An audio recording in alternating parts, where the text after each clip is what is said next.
Gazette আকারে hair cut বাতিল হবে।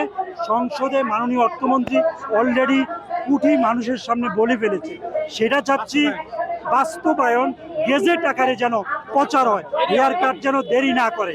মাননীয় অর্থমন্ত্রী, আপনার কাছে আকুল আবেদন। আর আপনি যদি ব্যর্থ হন তাহলে আমরা আমাদের প্রধানমন্ত্রীর কাছে যাব। আমাদের প্রধানমন্ত্রী ছোটবেলা বাবা হারিয়েছে, আমি ছোটবেলা বাবা হারিয়েছি, আমি জানি আমি একটা এতিম মানুষ। আপনি 17 বছর পরে ক্ষমতায় আসছেন, আপনার কারণে দুই একটা গুটি কয়েক মন্ত্রী যদি ব্যর্থ হয় তাহলে দেশের ক্ষতি হবে। আমি চাই শিক্ষামন্ত্রী, অর্থমন্ত্রী যারা ব্যর্থ এদেরকে আপনি ট্রান্সফার করে ইয়ং লোক বসান।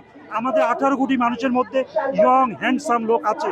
আমার দল বিএনপির যেন ক্ষতি না হয়, বিএনপির যেন কোনো বদনাম না হয়। গুটি কয়টা এমপি মন্ত্রীর জন্য বিএনপির যদি ক্ষতি হয়, আপনি অতীতে দেখছেন, অতীতে স্বৈরাচার শেখ হাসিনার ফাঁসি হয়ে গেছে গুটি কয়েকটা এমপি মন্ত্রীর জন্য। আমি আমার প্রধানমন্ত্রী হারাইতে চাই না, আমি আমার প্রধানমন্ত্রী হারাইতে চাই না। আমি চাই অর্থমন্ত্রী ব্যর্থ হলে অর্থমন্ত্রী পদত্যাগ করুক, অর্থমন্ত্রী এদেশ থেকে চলে যাক, কারণ এত বড় দল আমি হারাইতে চাই না। কারণ